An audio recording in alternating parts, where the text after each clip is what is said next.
Okay. So anyway, welcome to Advanced Presentation Techniques, which I typically call portfolio. By the way, why do we call it Advanced Presentation Techniques? Because you are learning presentation techniques, absolutely, although in a different format than what you've typically done. Well, it's honestly, so it sounds a lot better as far as being able to transfer it.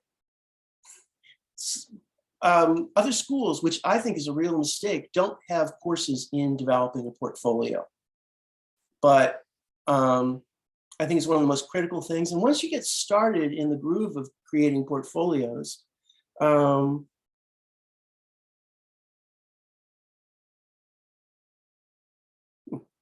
I just got a junk text. My bank account is being used. It's not. Anyway, no, never mind. Too much information. Anyway, so they should be offering portfolio classes. When I was an undergraduate, I was in, they showed us some portfolios that were really good and we looked at them. But we really didn't get much in the way of lessons about how to put together a portfolio. I mean, I looked at portfolios, and resumes and things like that, and I liked the format that I saw, but I really could have used a lot more help in developing this. The portfolio isn't the only thing we're going to do in this class, but it is the primary project. I have two things which I will probably be saying a lot in these first couple of weeks that are really important about this class. Then I'm going to take attendance. One is that it's really important for this course. This is the tortoise and the hare approach. Be the tortoise. Kind of slow, incremental improvements, take notes on the feedback that I give you, incorporate those. The idea is you could put a portfolio together in about 2 weeks, 10 days towards the end of the semester, but it's not going to be a good portfolio. I've had students who have done that, and it's just like, I could show you bad portfolios, but usually that's what goes wrong. There are two things that can go wrong with this course. Usually everything goes right. The student waits, sits on it, doesn't really develop it, waits too long.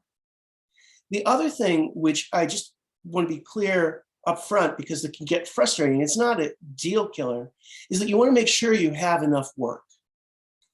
You want to be ideally in Studio 3, at that level of Studio 3, maybe even complete Studio 3. If you have less work than that, you're going to find it a little boring, a little frustrating, and you're not going to get the chance to convert all the work that you have into your portfolio. So timing is really important, but there are exceptions.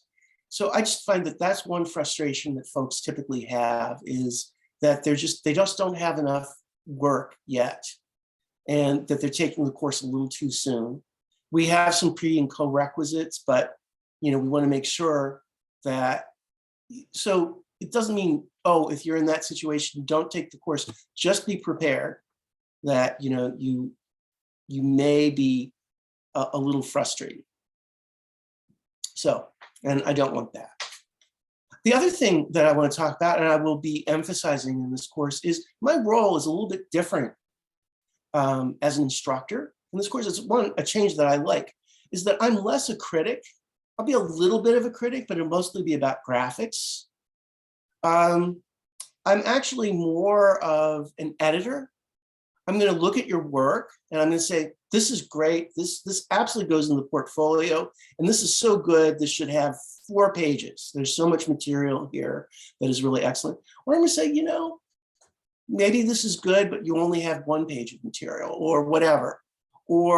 And the one thing is, particularly for a transfer portfolio, and that's one of the things I kind of want to know when you complete information about yourself, is what is your goal? Are you going to transfer or are you going to get a job? Transfer portfolios, for the schools that actually review them, should have samples of work from everything visual you've done. So any course you've taken, the art courses, if you've taken those, all of our department courses, any course where there's a visual record should be in your portfolio for transfer. Because ideally, when people are reviewing your portfolio in the transfer school, they'll sit down with your transcript, they'll look at your work, and they'll say, is your work on par with the students that are already at the school? I know Jefferson does this. Other schools are a little more casual about the portfolio. Drexel looks at the portfolio, and Temple, right now, we're trying to persuade them. We'll see if we have success. There's new administration. They don't even look at the portfolio. So if, I don't want to say, well, if your heart is set on Temple, you can just blow off this course. But you do need a portfolio eventually at Temple to get into the architecture program. And we'll talk about all these career moves. A portfolio to get employment, and you may be looking at doing both, which is a little trickier, is you show the best of the best. You don't have to show everything. You show the skills that you have that make you a desirable employee. And that means you know things like advanced software, if you know it. You know conventions of orthographic drawings. You know how to draw a plan, and particularly a section. And you know what is the correct representation of these things and how to present them. And that your work for both shows that you really care about your work. You should be passionate about what you do and really enthusiastic. And so that passion, that care, that craft should come across. So something that's kind of just like tucked together with a few, I call them like grandma's photo album with just, here's your Uncle Steve, and there he is again, and just this kind of random bunch of little things. We want to see it really carefully, meticulously done. And one of the things I wanted to do today, even though it's jumping the gun, is to show you some really good portfolios. Everything's on the Canvas site, or not everything, a lot of things are on the Canvas site, so you can look at them at your leisure. The sessions will always be recorded. So if you, in these weird times we're in, if you have to miss class, they will be recorded. You just go to the Zoom tab back in Canvas. Canvas is basically, while we're online, is our solution to almost everything. So, and the last thing is, except today I'm not doing it. I will typically have office hours at the end of this class at a different Zoom, my own Zoom room, where I have a waiting room so I can keep people's privacy. So, I can just talk to one student at a time, or say, is it okay if we bring in so-and-so? But anyway, today I'm not doing that because we have really a presentation from one of our students who went to Temple, did great there. And she has been doing these amazing things with advanced computer modeling.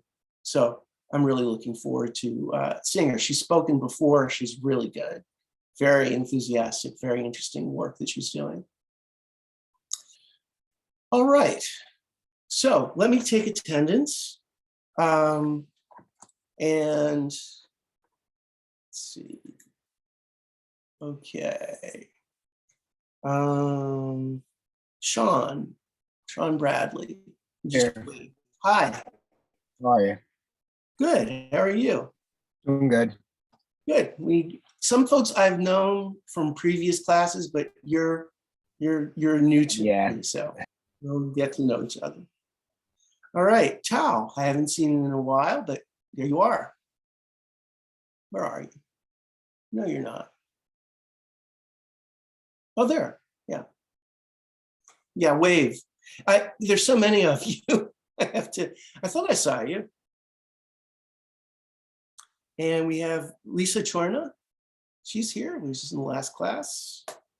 And Imani Cleveland. I saw you. Just, can you give me a wave? No, I saw you. There's Lisa. Okay, let me see. Ms. Collier, Latia Collier. Okay. Diana. There you are. Rafaela. Holly Perez. There's Imani. She reappeared. Rafaela.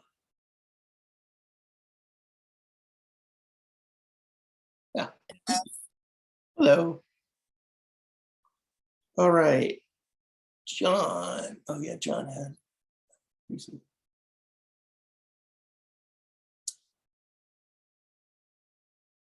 John Donatucci. All right. Tim. Mr. Figueroa. Right. He was the one who had an appointment. In He did. He did. Yeah. And there's John. Hi, Professor. I'm here, Imani Cleveland.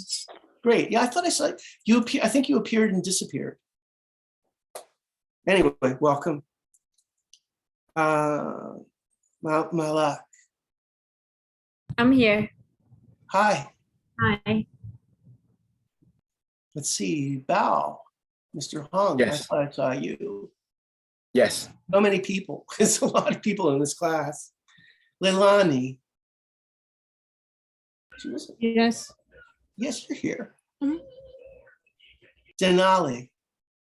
Hi, I'm here. Okay.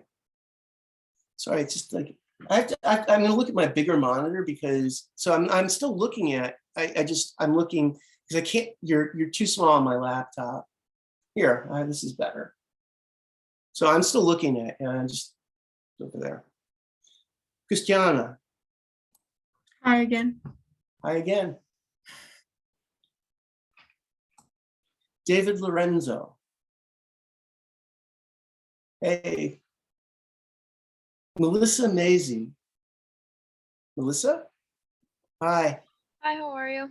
I'm good. How are you? I'm good. Good. Let's see. David Moore. All right. Isabella Olivier. Isabella. Hi. Mariana.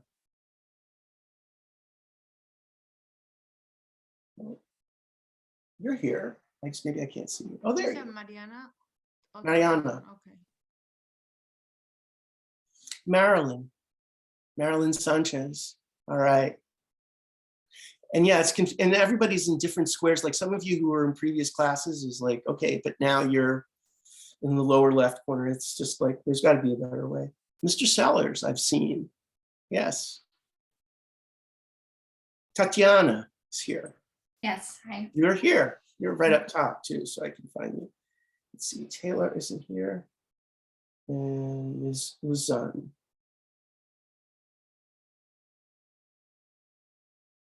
Let's Here. see. You're here. Bill Gay. Here. You're here. Sorry. Oh my. Yeah. So if I look distracted, it's partly because I'm definitely one of the absent-minded professors, but I'm also like doing too much technology at once where I'm actually working off of 3 screens and 3 computers.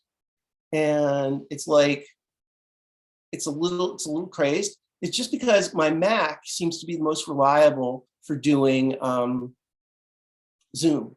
I've been having some trouble. I also have a PC and I've got a remote connection to a college campus computer, except it keeps getting interrupted.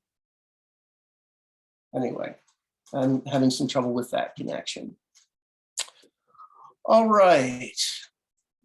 So, welcome. Thanks. We've got a big class. I'm glad to see so many of you are here today. Please, attendance is really important. It's like particularly, I don't want to grant you too much slack, but at this point, most of you this is my experience of this class. You're reaching the end of your community college career, usually, and you're pretty disciplined. And I will tell you honestly that we need to meet over your portfolio. I need you to really hang in with me in the beginning of this course. And then we'll work out like how we do some individual crits a little bit later. So it's really important to show up, particularly in the very beginning. And we sort of get all these projects in motion. And so one of the things today is I've got a lot of different assignments that we'll be talking about that I want to plant the seed of what's happening with the overall semester. So the big project is the portfolio, but my intention is we lead up to that you really have to gather your material, organize it. That's one of the projects you're going to do. You may already be super organized. I am kind of spotty that way about being organized or not being organized, but I try to be organized with my files. So there'll be a little project that you'll do where you show me, I used to call it an organized flash drive. You should back up your work to a flash drive and put it somewhere safe. I did that where I had to clean up my Google Drive, and I backed up everything, even though I thought I'd never use it again. And I did use some of these really ancient files. So, but it's basically to get your files well organized, because that's going to be really frustrating. And particularly, all of you have completed 160 presentation techniques. So you've worked with InDesign. Now we're going to do InDesign, really, actually, it was originally intended, which is a multi-page publication. So InDesign is a very powerful program. You've done it for presentation boards. We're going to be doing it to put together a multi-page publication of your portfolio. We'll warm up with some small projects to kind of get you in that place. And one thing that InDesign gets really crazed over is if you move around files when you've placed them. So you want to get your files in the right place and organized now so that they don't get scrambled all over the place when you are putting together your InDesign file. So that's one of the things that's really important about getting your files organized. The next project we do, and let me pull up the syllabus as little as, so let me get the syllabus up. And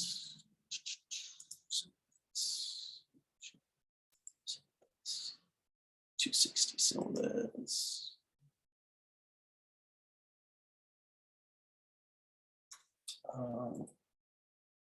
Sorry, I'm having.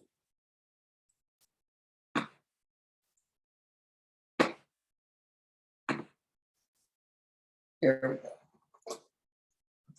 All right. So this is what you signed up for, advanced presentation techniques. Yep, there it is, 225 to 425. So that's what we'll do. Somehow I'll get a deep breath in there between 215 and 225. I am your master of ceremonies and your professor, Michael Stern. I prefer to be called Professor Stern, Mr. Stern, whatever you like. Yeah, you can call me Michael too. It just is like, don't call me Mike. Don't like that.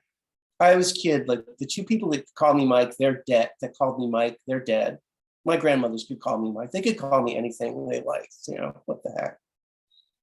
I prefer email. I'm old-fashioned that way. I like composed texts and attachments and all those other things. So if you, please feel free to email. I really try. You can do it through Canvas. You can do it for me directly. So if you're reaching a question, issue, don't be shy. Contact me. I do have the office hours. But I try to be really responsive. So if you're having a problem, if you're having questions, just want me to review something. I have a student that I had a year ago in portfolio, and she'd like me to review her cover letter and resume again. And she's working on a college transfer essay. And I'm like, fine. There's no limitation. You can continue to contact me, but you should be early and often. I will leave you about this sort of boilerplate about departmental policies for online learning, other than you really need to show up.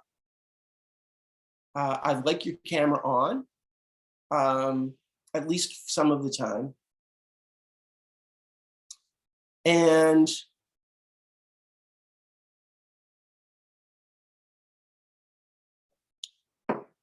we are going to be online at least through February, till Valentine's Day. And we'll see what happens then, although I'm not optimistic about being in person. This class, although this is a lot of people at 24, has actually worked well now over the last 2 years that it's been largely online, because we're mostly working with digital material. So it should work really well overall. Okay, so the portfolio. So the big thing is with the portfolio is we're working on a new format, one that's going to be digital and ultimately could be print. And we'll continue with the old-fashioned world of print until that totally disappears. The design professions are really unusual in that you need a portfolio. So you need a cover letter, resume, all that other stuff, and some other things that we'll throw in. But you also need to show your work. You need to show your work to prospective employers. You need to show it to a transfer institution. And you may be there. Unfortunately, these days, it may be something that's reviewed without your being present. I really like that because I like getting the feedback. One thing that I found was very effective, nothing ever came of it as far as a job, was I asked some employers when I was looking for jobs in my architecture days to just review my portfolio, to just basically, not quite a mock interview, but give me feedback on my portfolio. And they were very willing, there were people very willing to do that. So I will be the person reviewing your portfolio, but I really like to be able to do that. So the portfolio, this is your first, for most of you, this is your first portfolio. In fact, I don't know if anyone does have a previous portfolio. I certainly would want to look at it. The good thing about your first portfolio is the projects that you're documenting aren't going to be super complicated. And like I said, I'm going to show you some examples a little bit later on this. These are all these things we would do. So please, one of your things for the weekend is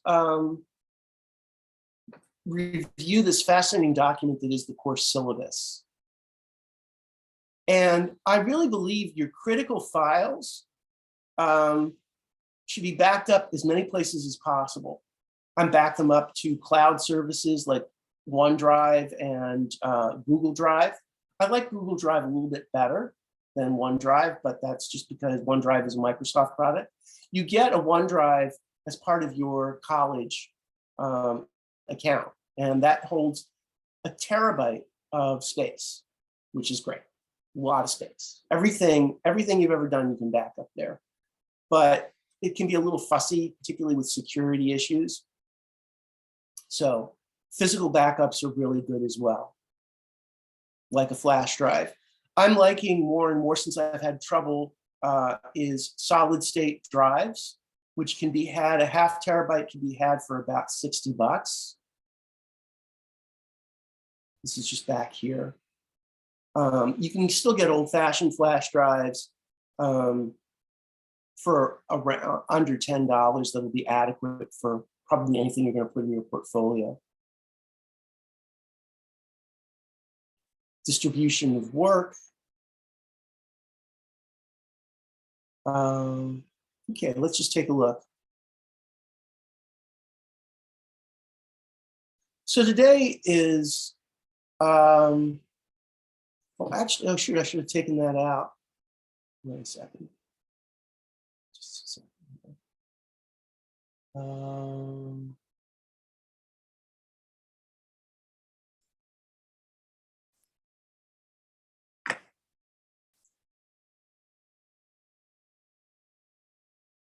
Okay.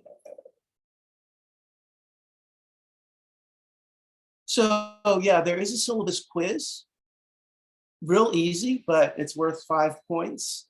And you want to organize that, get that done. That's due the 24th. So you have till Monday to do that. I also want you to do the student questionnaire. So send me an email with your name, a non-CCP email, your cell number or other number you use, your majors. What are your goals? What are the schools that you're thinking of transferring to? And then tell me about yourself. What are your hobbies, your interests, things that excite you? Also tell me about any things, I mean, just stays between you and me. Like, you know, I have a couple students who, a lot of you, have to take care of family, particularly children, stuff like that. Just let me know, like, what you're balancing, how you're going to do it. Like, that will influence, like, are you going to go for a full-time job or a part-time? So just let me know. And you have a little bit of time to do that. We have a week for that. And it take some time. This is just your way of telling me a little bit more about yourself. And tell me what excites you. That would be kind of cool, because then we want to make that a focus perhaps of your portfolio. Okay.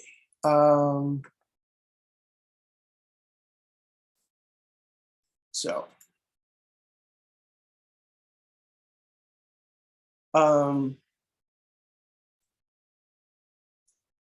I think one of the best things I can do is not to intimidate you, but is to show you some sample portfolios. I've got a lot of them. I've taught this course quite a bit over the years. I've gotten really good portfolios. And an important note is the gratification I get out of this course is that I get to see your growth as a designer. And I guarantee, with a very few exceptions over these years, that one of the things that students at community college do is show enormous growth in the 2 or 2+ years that you're here. And I really love being part of that documentation process and seeing this. I did this once where we were having a gloom and doom faculty meeting. And I just told everyone there, I said, just wait a minute. And that was back when I had physical portfolios. So just like, because we were talking about all of our problems and all of our issues. And so folks, we can go get some really nice portfolios. And I picked up, just from that year, probably a good 8 or 9 portfolios that I thought were really exceptional. And we all looked at them, we all had a hand in people's development. And it really cheered up the faculty a lot. It's like, yeah, good. That's what we're doing is good. So that is one of the real pleasures that I get out of this course. So here is the sort of pacing. And here at the very end of the syllabus, I put a very simplified, in construction or other projects, what we might call a Venn diagram. And this is basically what's due, when, and you can see, and what sort of needs to be done before you move on to the next step.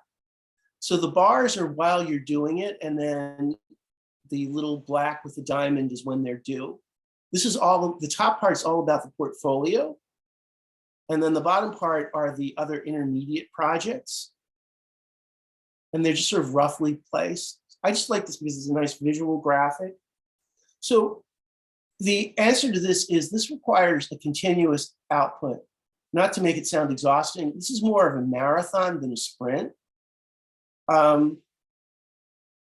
I really, with this course, is you're also,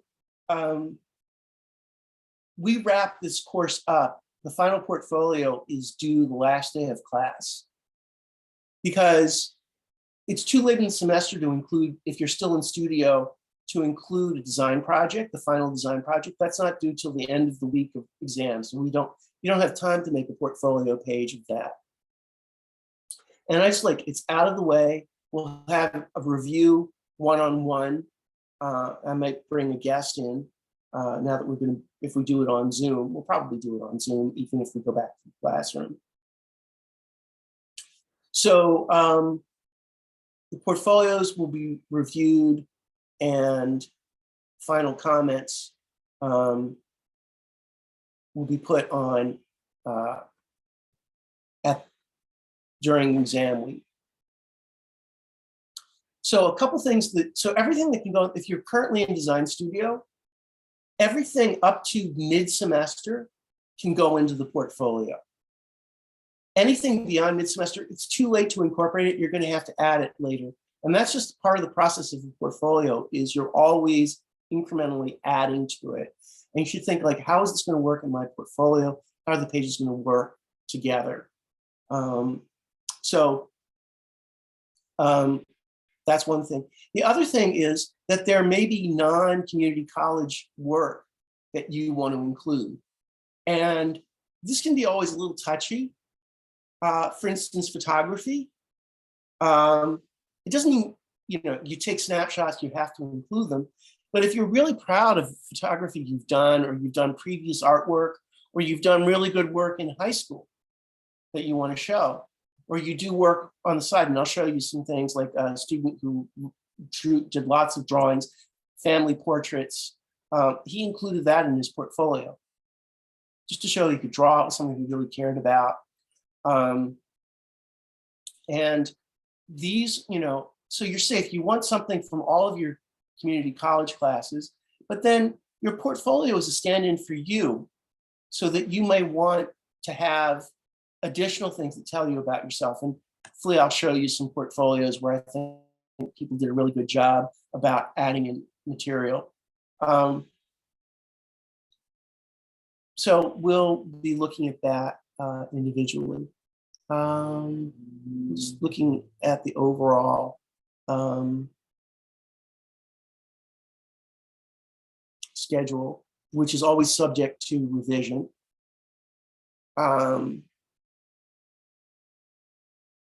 And I hate to I didn't mention this in the last class, but you have, community college has if things are really not working out for you for this class, and believe me, I will inundate you with emails if you seem to be disappearing on me, is that you can drop the class. The final day to do it is April 11th, so that's quite far off. Professors no longer have the capability to drop you. So you have to do it. You have to go to an advisor. It's a pain in the butt. It used to be so much easier when we could just do that. We can't do that anymore. I don't know why they changed that policy, but it certainly made it, we had to fill out a form, and that was the end of the story. So not that, but things happen and you may have to drop the course. Better to drop it unless there are other constraints than fail. Okay, that should say April 25th right here, but that's our last class day. Okay, well, let's take a look at some portfolios. And as I mentioned, students who know me, I've done a lot of talking, and I'm probably, at this point, I'm moving into my third hour of classes in a row.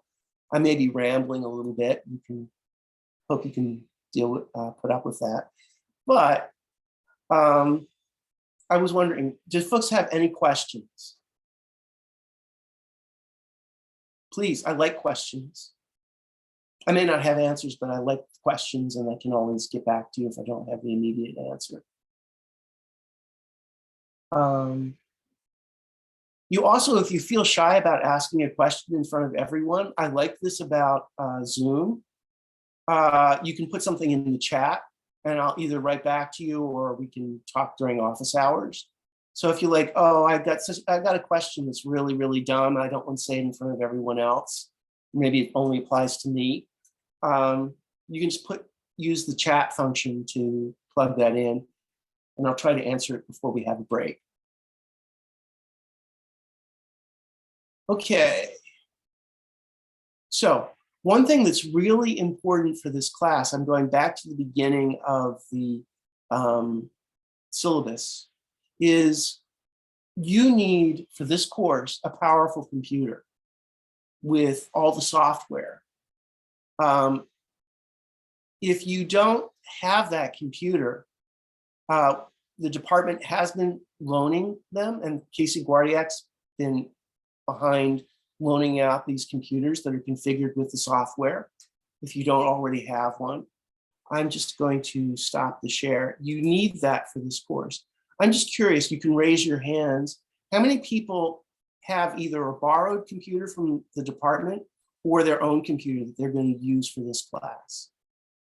Okay. There is the online option. I think everyone raised their hand that's here on video. You all have a computer. That is good. I'm having some real trouble today. I was going to demonstrate connecting to the college computers, but I keep getting kicked off, which is really irritating.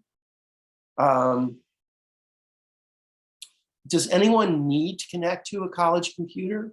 You can do a remote connection. Yeah, it's just better. It's a great thing. It worked for the first year we had to use this. It worked so reliably to be able to connect to the college computer, our department's computer, and just whatever's happened recently, it's not been as reliable as it had been. I don't know. I get all these weird technical explanations, but when it worked, it was really, really good. So I keep getting bounced out. Sorry, if I keep looking over here, it's like, that's my PC that I'm trying. I have a question. When Yeah. we connect remotely, what is the ADC department computers again? Isn't there like a certain- W21. And what you want to do is under that are all of our computers. And if possible, connect to something that's an M227. The M227 computers are in the lab and they don't have an automatic logout. So they're the computers you want to use. And Casey's been really good about keeping track of the software. I can do a little demonstration. I also have a video on the site. Yeah, I saw. I just because I have a computer that works. I just I have a Mac, so like Revit and certain computers they don't make for Mac, so I Right. just to test them out or whatever. I could use Yeah. the remote. Yeah. Yeah, I finally had to break down, as much as I like the world of Mac, I finally broke down and bought a PC because I don't like it. It's not nearly as reliable. I don't know what's wrong. That's why right now I'm doing my Zoom on my Mac because my PC is flaky-ish. So yeah, I didn't think that. I was like, oh, okay, I'm ready to take on the world of Windows, and I've used both all these years, but yeah, the Mac just sort of just works. I think, Professor, I think it depends on which computer you get Oh, for yeah. PC. I just got a new Razer laptop. It's like the Mac. Yeah, I have, maybe I made a mistake. I got a Dell, and it was recommended by the New York Times, and the exact model, and I was at my price point, and Dell and HP, they suck. Dell and HP suck. yeah. Well, it's the computers. When it works, it's great, but it gives me a lot of trouble, a lot of aggravation. So anyway, I'm back to the Mac world, but yeah, for a lot of stuff. And one of the things that we will want to do, like the remote connection, is how many of you have used Lumion for rendering your projects? That's also a PC only environment and needs a pretty powerful computer.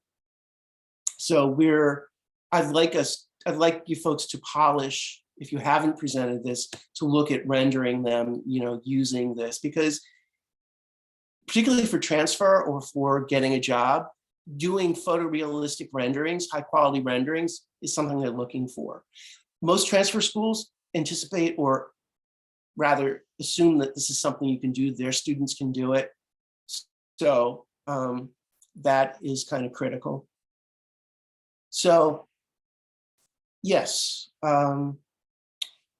So I can try reconnecting.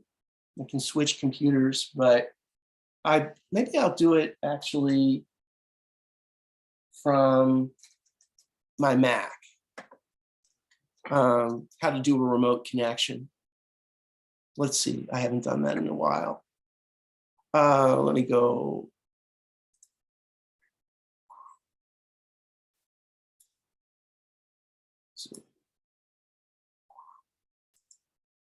Okay. Oh.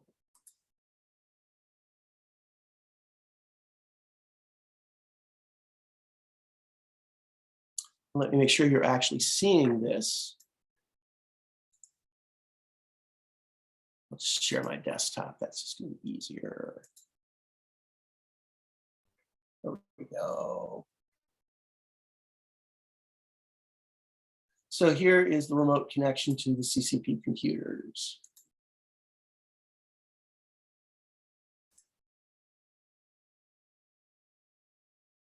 W21. And once you use these remote computers, you want to try to keep using the same one. And I don't see, oh, there it is, M227 PC4. So let me connect, download.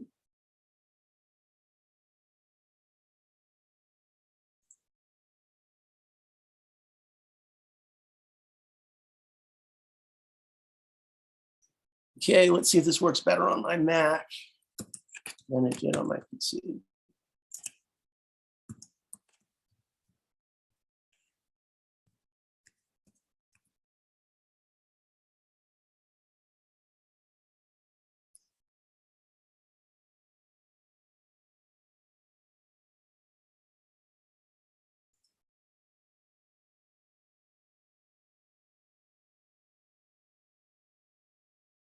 Oh, there I am. That was even smoother. Yeah, I guess I'm gonna have. I guess I'm gonna be sticking with my Mac. That has logged me on, and here I am. So the screen you see is a computer in QC's lab in M227. Has all these features. Everything should work here. Should doesn't mean will. Oh. Password will expire. Oh shoot, I hate when that happens. All right.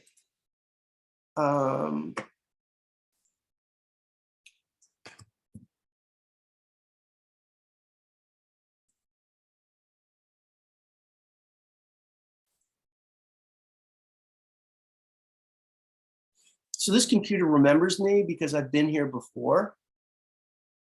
So I didn't have to do all the logins, which are really tedious.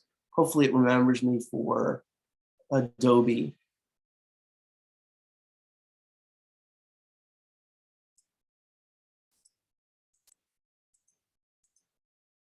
Anyway, so there we go. Whoops. Okay, so that was painless. Let's see if I can maintain the connection better. I kept this today. I've been losing my connection with my remote login from my PC. Anyway, all right, enough of that. Let's take a look at some portfolios. Although we'll.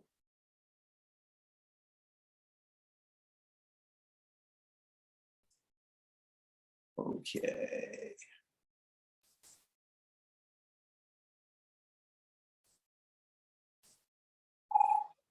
All right.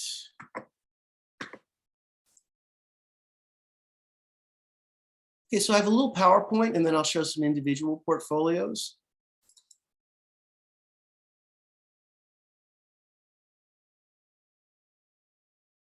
Let's go back.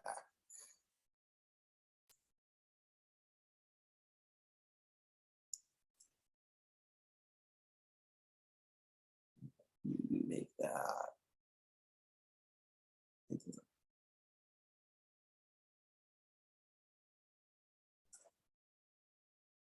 Okay.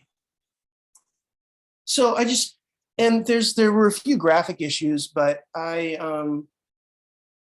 want to show you, these are just portfolios that I converted to PowerPoint, and kind of random sample different approaches, and to just give you an idea of what I'm looking for in terms of the portfolio. And we want something to look clean and professional and nicely laid out, not too busy, not, if we have a lot of things going on a page, organize them with a grid or at least with columns. Nicole Gonzalez did a good job with this. And one other thing I have, as I kind of plead with you, is leave the cover for last. My preference for a cover of a portfolio is what we have here, which are samples of what we'll see on the inside. So just a little tableau, a little row of images that will give us some idea of what we may see on the interior. You know, I just wouldn't spend lots and lots of time on the cover. It's the contents that are important. So Nicole did a very good job. Come on, why aren't you switching pages? My Mac is getting slow here. I think I've got too much open. Come on. Here we go. So this page, these are 2-page spreads. So this page, unfortunately, it's a very nice drawing. It's a little too dense. I mean, it's nicely organized, but it's a bit too dense with the CAD drawings on the left side. The other drawings, though, on the Art 105 look pretty good. And it's kind of nice to have, particularly your beginning courses, is to have like maybe just 1 page for each of the courses. So.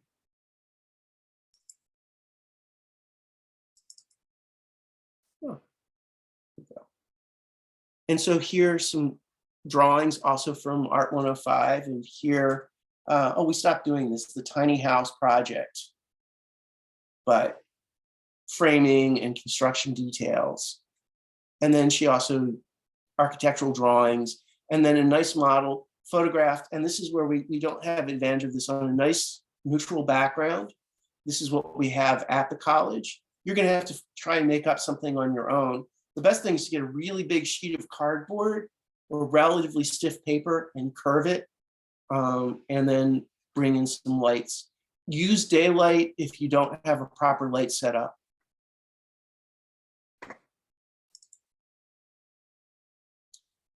Here's a project which maybe David doesn't do anymore, but the stage set design.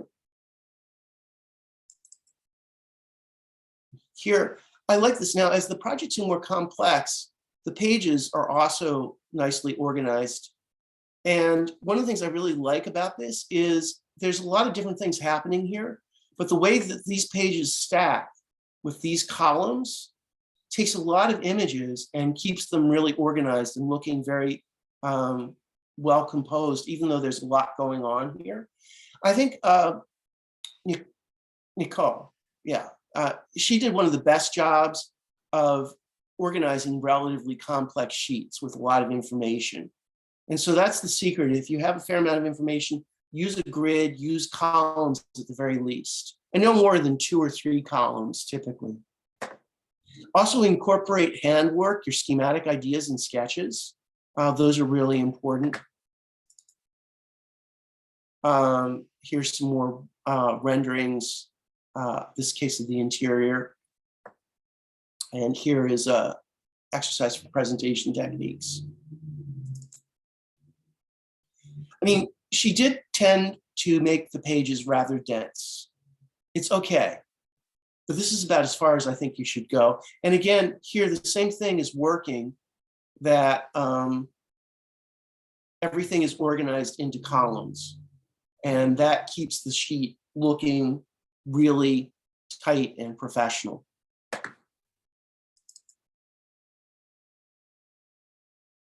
And here we get into these more complex analysis projects. Again, her columns are really helping.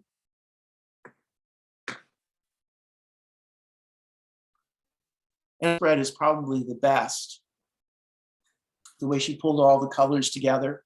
my only input was the photographs were really good on this. And I said, and she had a picture of falling wood, and I said, you know, you should get a photograph that matches the way your models work. So this is an analysis model and then a light fixture that was based on it. So a fairly dense page, but just really well done. And these are also really good. So that thing of organizing with columns is really critical. And getting a balance of hand-drawn and physical models, computer models together.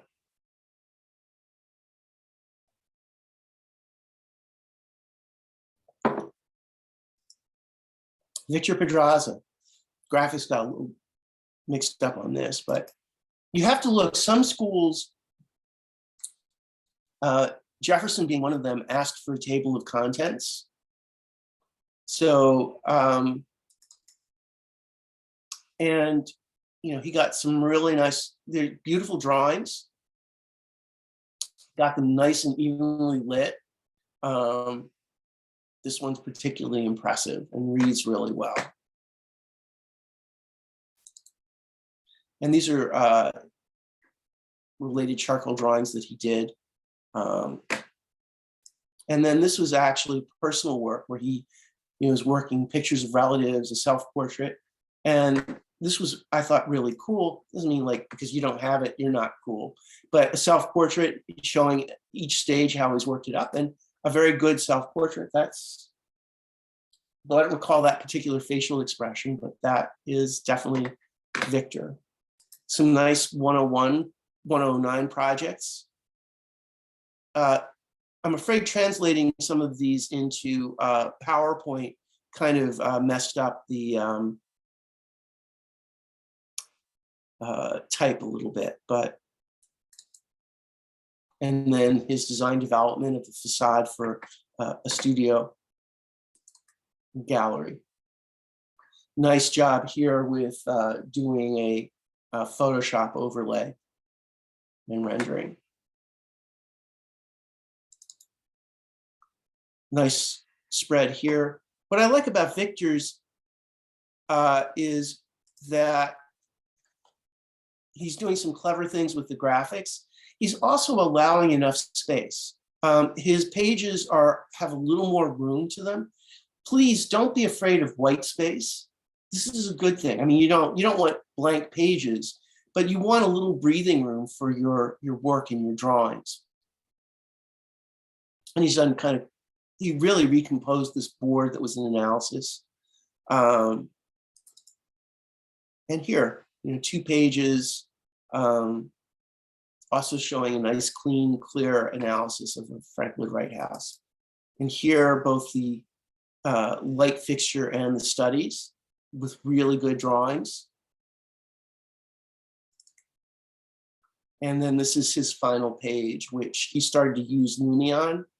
And this is his densest page, but they're really nicely organized with columns and rows. So it doesn't feel overly busy. It's right at the borderline, but everything reads really clearly.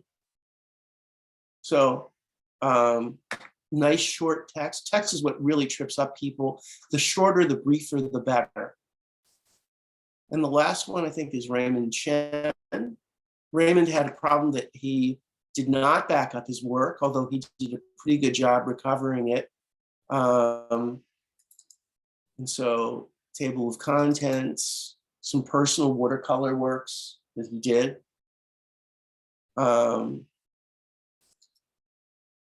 His perspectives, Art 105, just really clean, simple layouts, but that's kind of his design. An amazing model and equally amazing computer rendering and model. Whoops.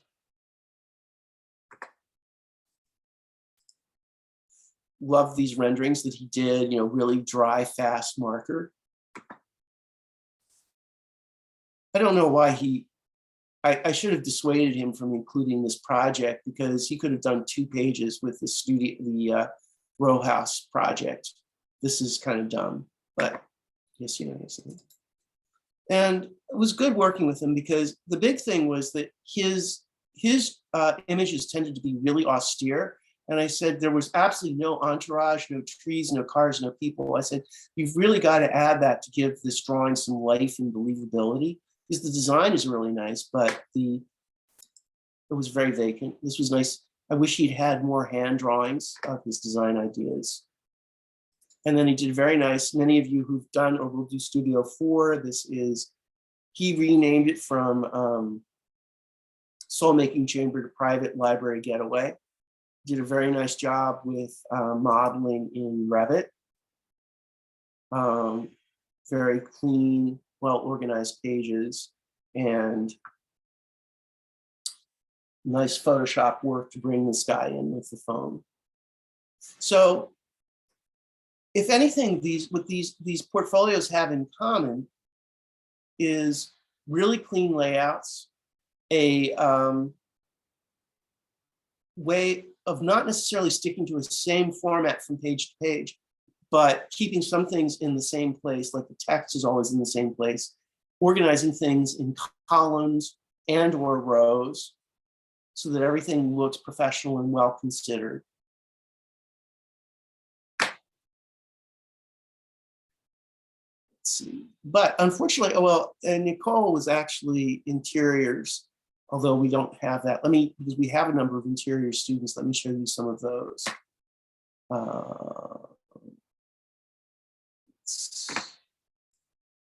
Stop share.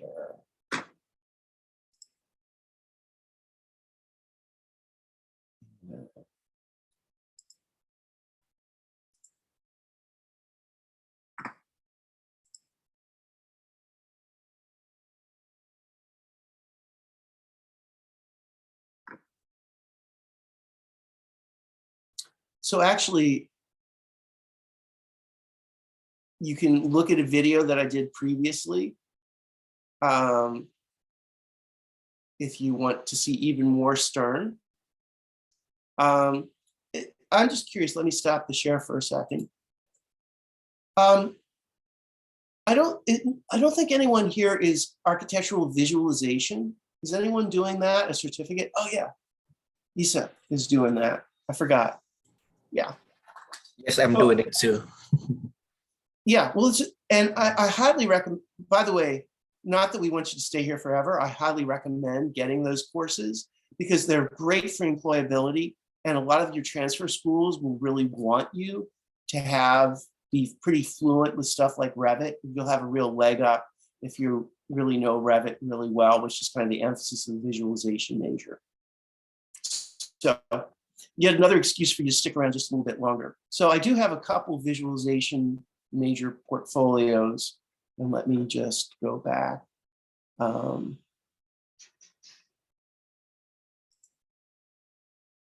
no, I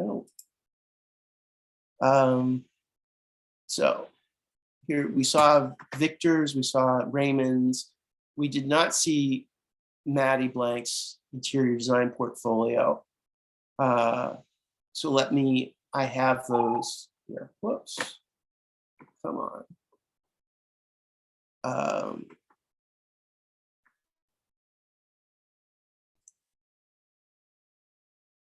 So Pedraza we had. Okay, I'll do the architectural visualization first. These were some very nice portfolios.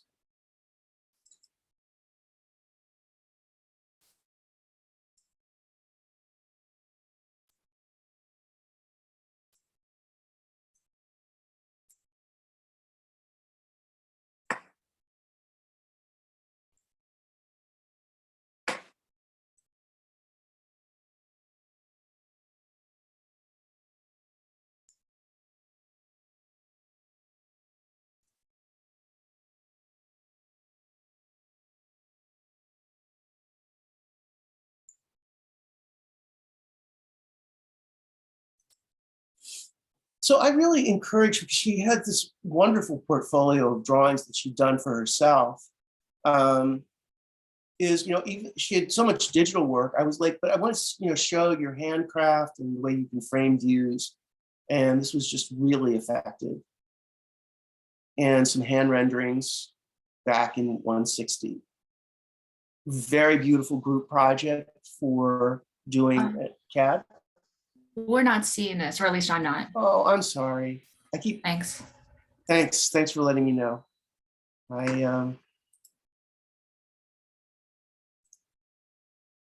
Just share, easy, share desktop.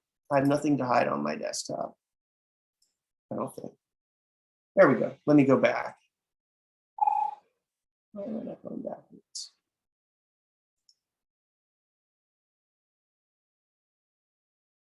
Anyway, so here are her drawings and watercolors. Some very nice hand renderings of the Q, Pavilion Q. Beautiful elevation of the Abraham Synagogue for CAD basics. This was nice. I mean, visualization major, she did a really good job of laying out 2 pages, a number of pages like this. And then also the Revit class 163. Nice job, a little crowded, but a nice job with Photoshop and CAD for presentation techniques. And then this was really good to show some of her skills in Revit. This rendering came out quite well. Revit and Lumion work really well together. She loved the watercolor technique, our rendering style. And this was the final project.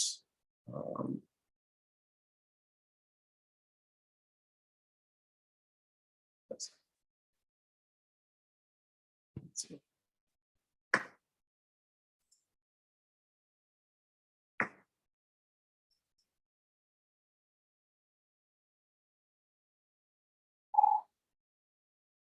Okay.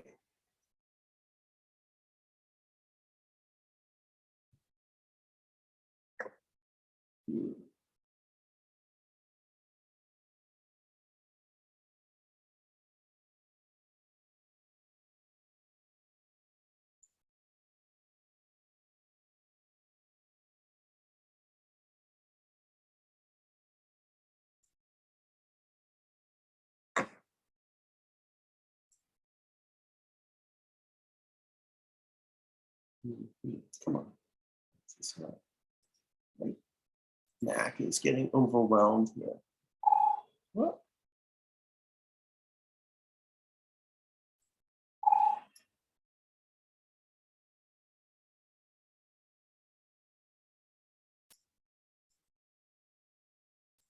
There. Okay, now it's the full screen, which is what I wanted.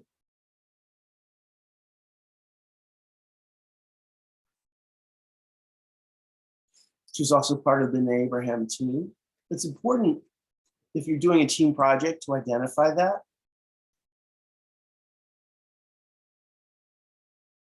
These were some really advanced things that she did with Revit.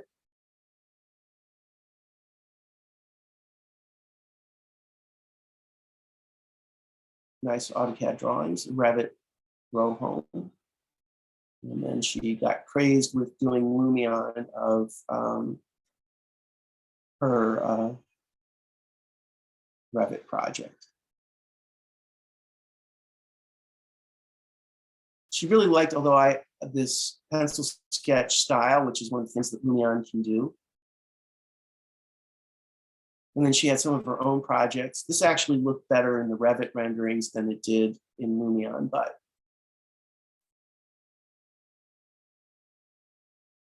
let's see, look at that.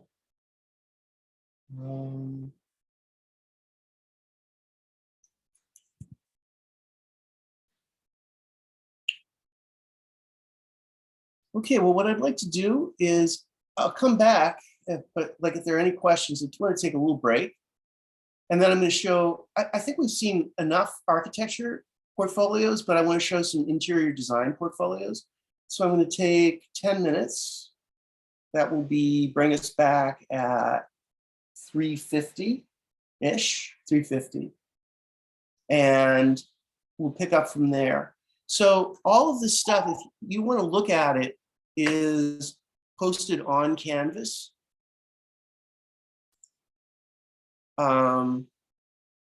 So here are the portfolios. And I could put up even more, but these are the ones that I'm showing you. And I have some more advanced ones, which I will show you a little bit later, not to overwhelm you. Okay, so 10 minutes. And I will see you shortly. Let me stop the recording. Let's stop.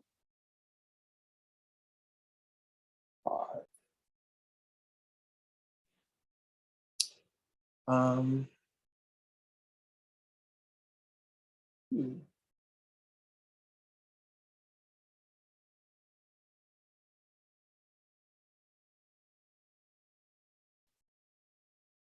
And I really liked, if you're getting a little drift here, is I don't mind crowded pages, but I really like when there's a lot of space to see things, where there's, it's, unless we know that these are going to be projected on a really big screen, we're not dealing with a very high resolution of image. I mean, we're going to be looking at, a 15-inch laptop screen, maybe a little bit bigger, and I think these look good. I'm looking at this on a 27-inch screen, and I think I still like the, that there's just three real images here.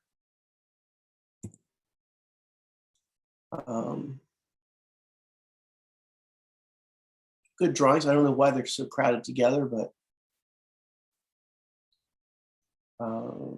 renderings, inspiration board.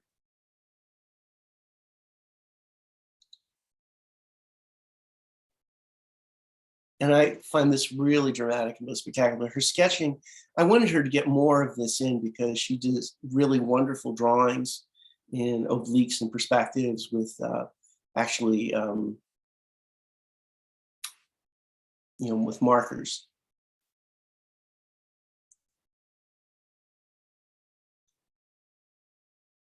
And here it was nice to have both the physical model and the computer model.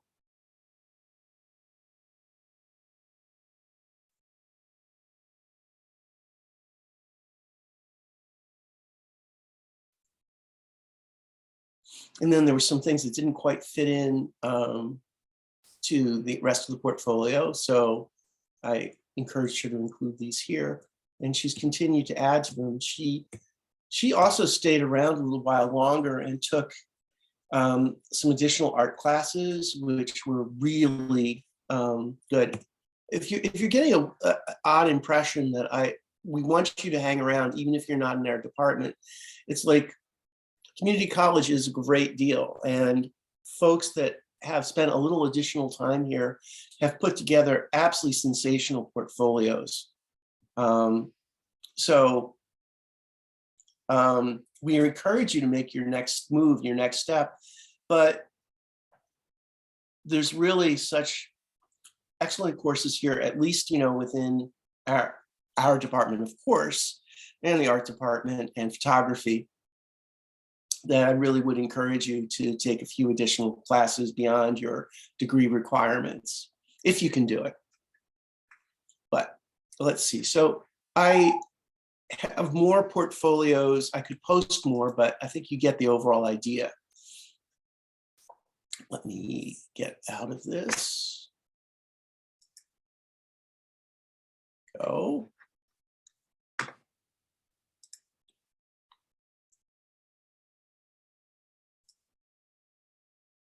Oh, I wanted to show more interiors. Forgot about that.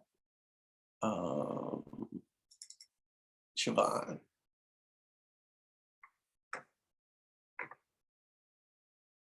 Professor Stern, I have a question. Yes.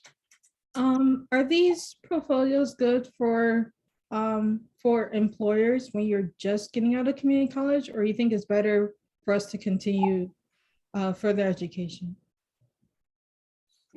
That's a tough question, and it's really almost up for you, because I think for a lot of people,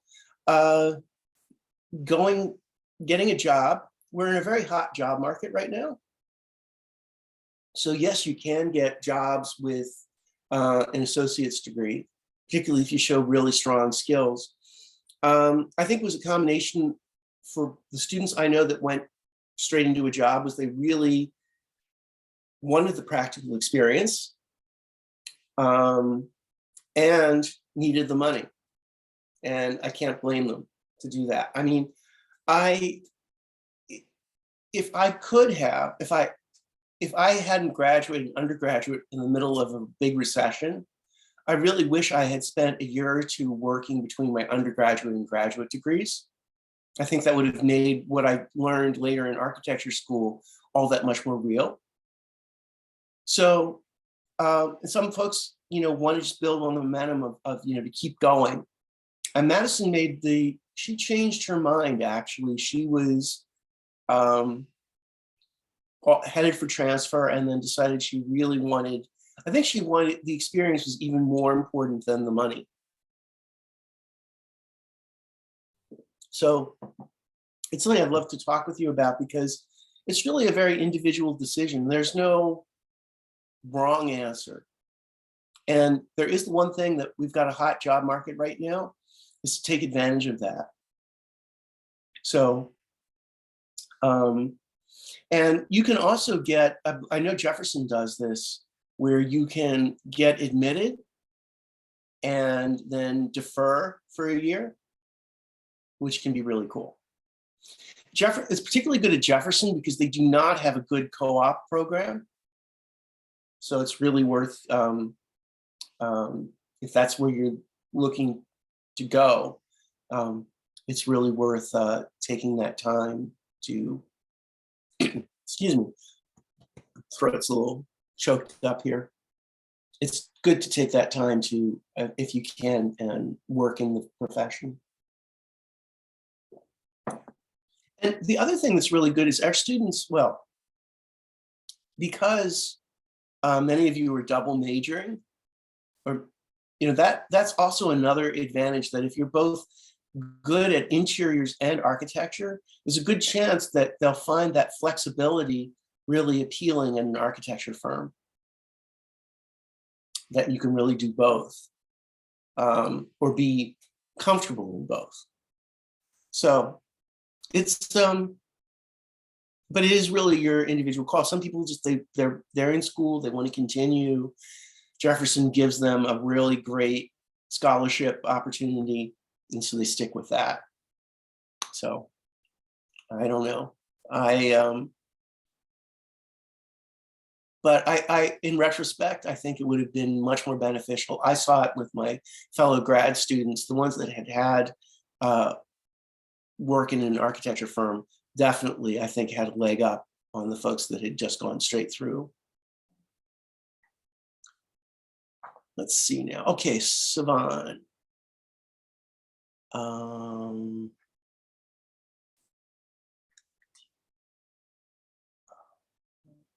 Okay.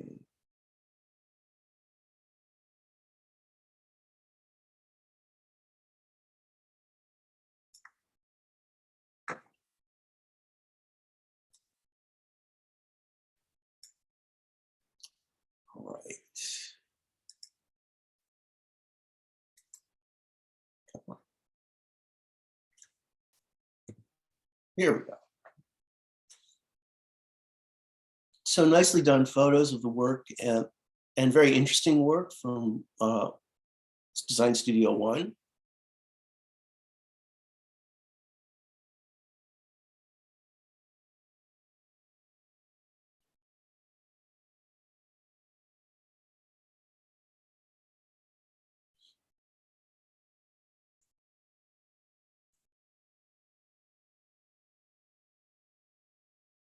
She did a great job with a really quick sketch exercise that was like, I think they did it in 1 week or 10 days or something like that. And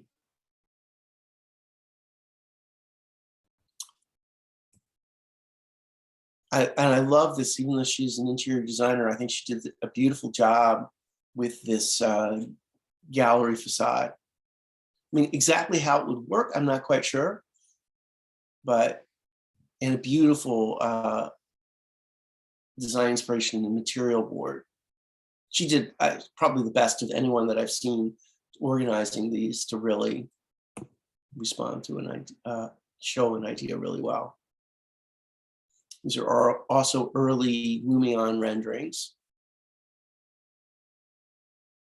And then she had, I said she really had to explain this because it really informed her work, that she's a choreographer.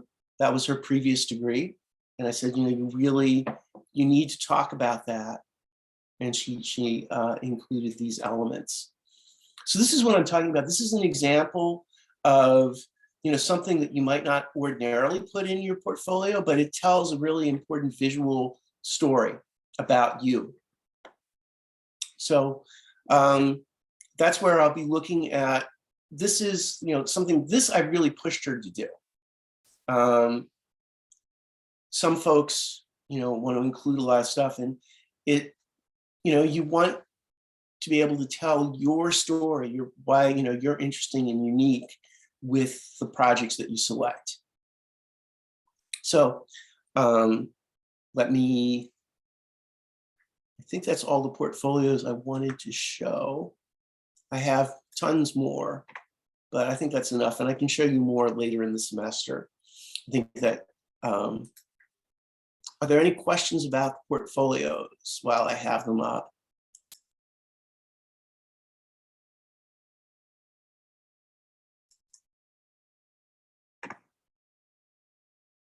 Okay, let me just get back to the syllabus for a second.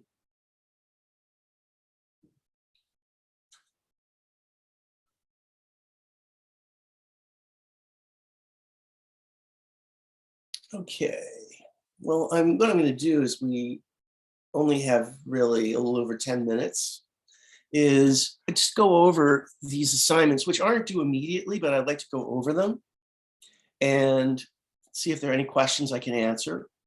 And so let me pull these guys up. This computer is getting rather slow. It's overwhelmed. So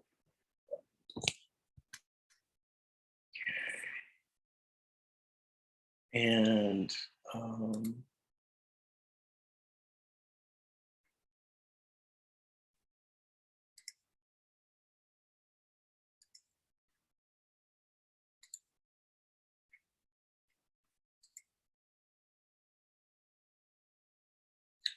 so there was something I wanted, we'll do that a little bit later. A little bit about rendering with Lumion. It's what it can do well, what's a bit frustrating. So I have some examples here. So this is what you would get out of SketchUp. But, you know, that's okay, but not that impressive. This is what I was able to do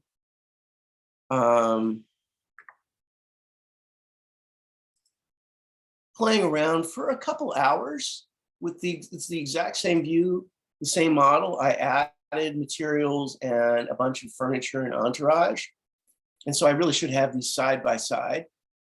But this is, we're able to go from this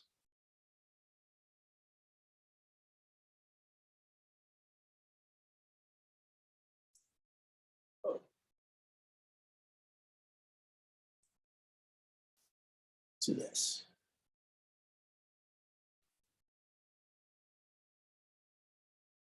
So, and that image was completely done in Lumion. I didn't do any Photoshop work. Okay, so we'll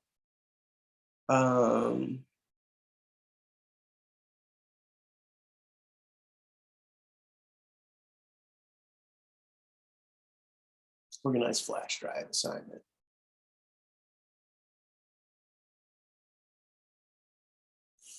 So basically what I want you to do is either on your computer, but hopefully on a separate flash drive,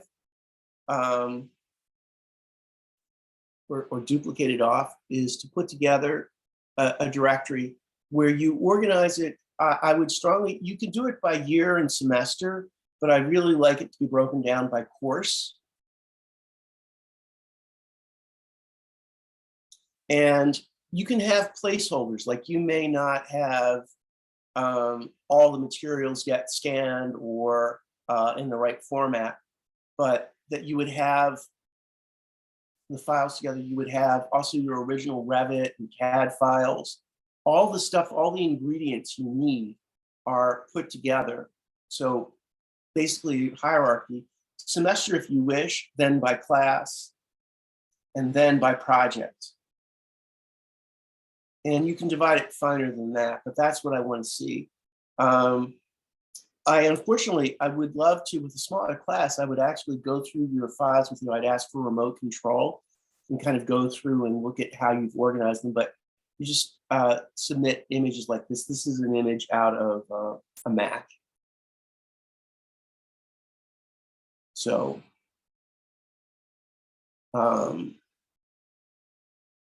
and these are the bits and pieces. We'll go over this a little bit again. So think about, like, where are your files? At this point, most of you now, because of the last 2 years, maybe you have some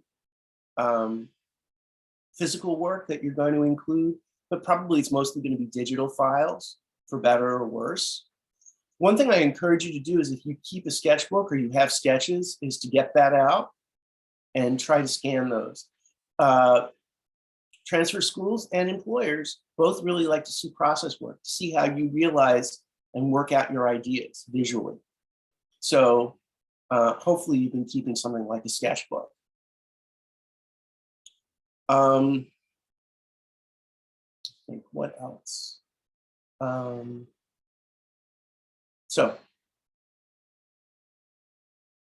you can read through this assignment over the weekend, and let's go back. Okay. Then the project that follows this is after the organized flash drive.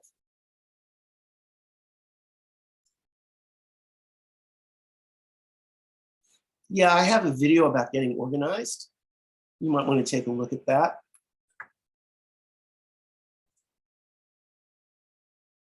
And then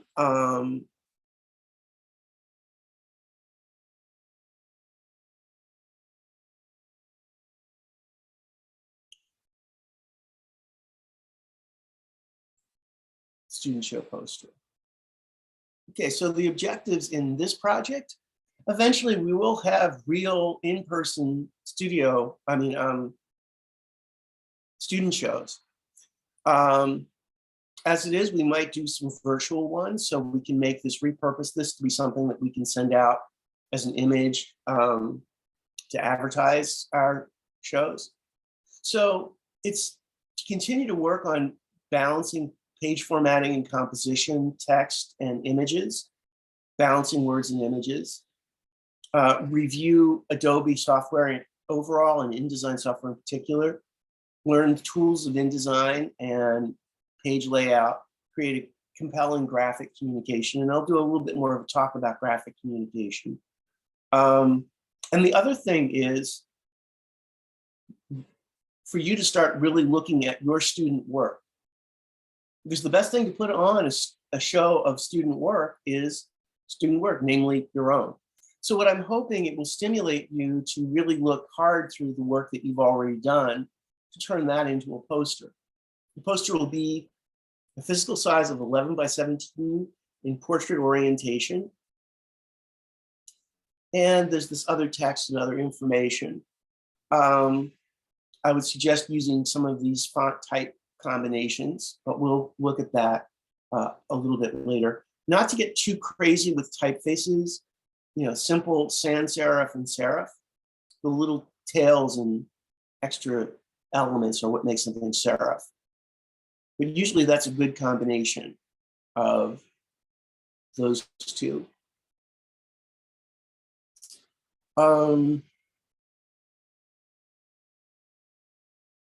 So let's see, let me work at that. I'll really start off our class on Monday with examples of student posters and visual communication overall.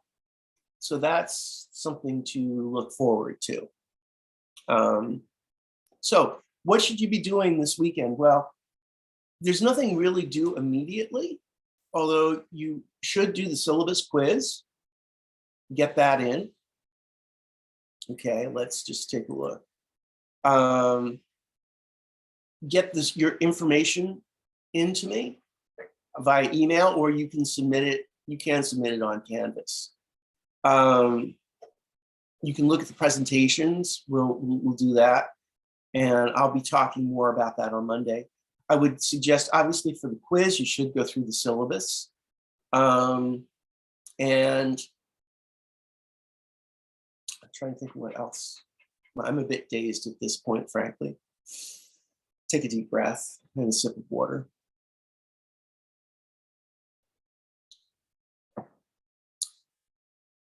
And track down those digital files. You know, maybe life will be easier now that everything is digital, I hope. We had such a nice setup to take photographs at the college in our department, and we really can't do that. So you'll have to just try to do the best you can. That said, you can get some very good photographs with a particularly an iPhone camera. But you want a neutral background, and a day like today, really, nice sunshine. And we'll talk a little bit more about getting photographs of drawings. Drawings can be quite tricky because it's hard to get an even light, but that will be something else that will come up. So I am going to stop the share and leave with any questions, any recommendations, suggestions, anything that might make things easier for you. That's what I'm here for, is to try to not drive you crazy.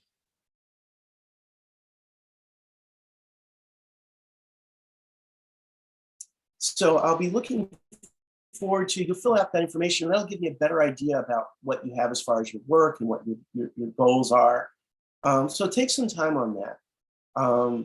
It's like, I'm trying to get around when we do this. Maybe I'll find a way of doing breakouts. It's, and one of the things I like about this course is to get to know the student, to get to know you. And it's a little bit tricky, harder to do this with on Zoom. It's so do spend some time on telling me a little about yourself. And you may also, I didn't include that as a question or something you have to fill out, but also you may want to include, like, I absolutely have to have this in my portfolio. What you really are passionate about as far as your work. So that's all I've got. And I will figure out a way of either getting caffeine or something to keep myself going for 4 hours. It's fun, but I am dazed. And you did get the email, but I really, if you have the time, I would really recommend checking out, I can't pronounce her name very well, Ezra Abumush. But anyway, the talk from Temple that's coming up at 4:30. Yeah, 4:30. Particularly those of you who are really interested in computer modeling. Some really amazing stuff. So good, have a great weekend and start finding and organizing that stuff. I know, like, getting organized is not one of my top skills, but I want to encourage it in you. So unless there are questions, I look forward to seeing you on Monday. At 4:25, not 4:30. Thank you. Thank you. Do we have everyone. time for some questions for later? Just some questions? Yes. Well, let's just hit them with me now. Oh yeah. Just some like advising question, not Oh, about advising. class. Yeah. Okay. Yeah, well, let's see, we could just quickly tune into my own Zoom room, or we can just hang out here. Either one you want. Let me, okay, well, I'm gonna wrap this up. Okay. And you have my, it's on the syllabus where my Zoom room is. Syllabus. It's at the very top. Yes. Okay, anybody else with questions? I have a quick question. So do I just take a screenshot and then upload it to Canvas of the organizing assignment? That's exactly right. That's all? Great. Yeah, I should have been clearer about that. Okay, thank you. Okay, any other questions?